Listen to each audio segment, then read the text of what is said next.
अगर रंग से दिक्कत है तो मुसलमानों को होली के दिन हिजाब की तरह तिरपाल डालकर घर से बाहर निकलना चाहिए। ये कहना है उत्तर प्रदेश सरकार में मंत्री रघुराज सिंह का।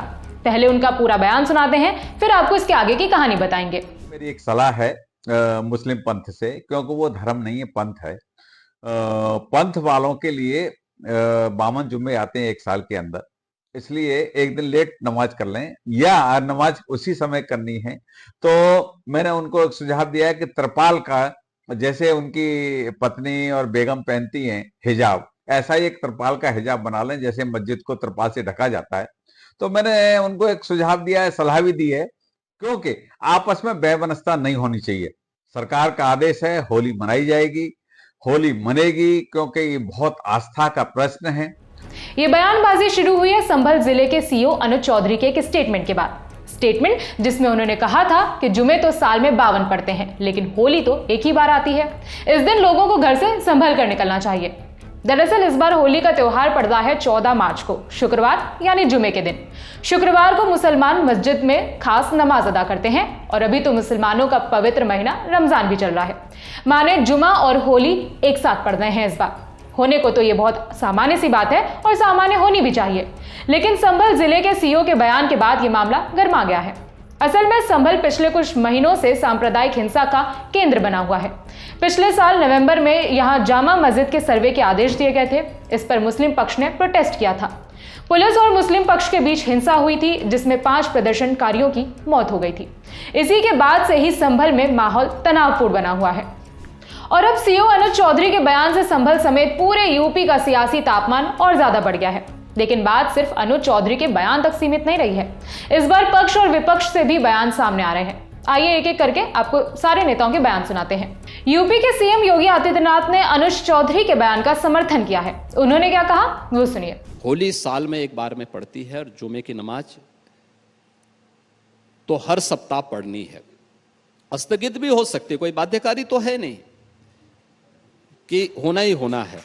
लेकिन अगर कोई व्यक्ति पढ़ना ही चाहता है तो अपने घर में पढ़ सकता है। आवश्यक नहीं कि वह व्यक्ति मस्जिद में ही जाए। या तो जाना है तो फिर रंग से परहेज न करें। अगर रंग से किसी को परहेज है तो अच्छा होगा। और पुलिस अधिकारी ने यही बात समझाई। और ठीक है, जो हमारा वो पुलिस अधिकारी है वह पहलवान रहा है, अर्जुन अवार्डी रहा है, ओलंपियन है, पूर्व ओलंपियन है। तो अब पहलवान की बात है तो पहलवानी की तरह बोलेगा तो थोड़ा कुछ लोगों को बुरा लगता है, लेकिन सच है, उस सच्चाई को स्वीकार करना चाहिए। सांसद चंद्रशेखर आजाद ने कहा कि अनुज चौधरी ने यह बयान खुद से नहीं दिया है, बल्कि उनसे दिलवाया गया है। देखिए, ये त्योहार ऐसा नहीं कि पहली बार हो रहा है, और होली और ईद कई बार जो है एक ही डेट में हुई। लेकिन जिस तरह का बयान, मैं ये नहीं कहूंगा कि उन्होंने बयान दिया, मैं कहूंगा उनसे बयान दिलवाया गया। आप ये समझिए, लगातार जो है उनसे इस तरह के बयान कौन दिलवा रहा है? वो वही दिलवा रहा है जो इन बयानों का सार्वजनिक रूप से टीवी मंचों बैठ के समर्थन कर रहा है। आप ही के यहाँ मुख्यमंत्री ने बैठ के उनके बयान का समर्थन किया, और मैं मानता हूं उन्हीं के द्वारा बयान, क्योंकि डीजीपी से लेकर पूर्व डीजीपी विक्रम सिंह और तमाम सेना अधिकारियों ने इस बात को कंडम किया कि इस तरह के बयान जो है रूल बुक के अनुसार नहीं देने चाहिए।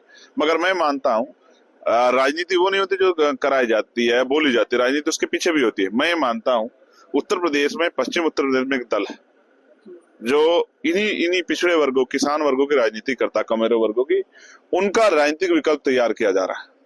आज जो सहयोगी बीजेपी के साथ हैं पश्चिम उत्तर प्रदेश की हमारी एक पार्टी के लोग, उनको सोचना चाहिए कि वो जिस तरह से उनके यहाँ फिर भी जो है थोड़ा सा सेकुलरिज्म है, उस सेकुलरिज्म के खिलाफ उनकी पार्टी की आवश्यकता पश्चिम उत्तर प्रदेश में कम पड़, उसकी जो आवश्यकता ना पड़े, इसलिए एक नया नेता जो है, मुझे ऐसा लगता है वो तैयार किया जा रहा है। समाजवादी पार्टी के नेता और सांसद अवधेश प्रसाद ने भी अनुज चौधरी के बयान की निंदा की है। जो संविधान में व्यवस्था है वो व्यवस्था रहनी चाहिए। हम लोग तो बराबर शंका भी करते हैं और संघर्ष भी करते हैं और संकल्प भी करते हैं कि हम बाबा साहब भीमराव अंबेडकर का जो संविधान है और संविधान में प्रदत्त जो राइट्स हैं, फंडामेंटल राइट्स हैं, अधिकार हैं, उसको किसी प्रकार का छेड़छाड़ करने की इजाज़त नहीं होनी चाहिए। इसके लिए हम लोग संघर्ष करेंगे। इस विषय पर खूब सियासत और बयानबाजी चल रही है। सभी के अपने अपने तर्क हैं। इसी बयानबाजी के बीच अनुज चौधरी आरती करने मंदिर भी पहुंचे हैं, जिसके वीडियो सोशल मीडिया पर खूब शेयर किए जा रहे हैं।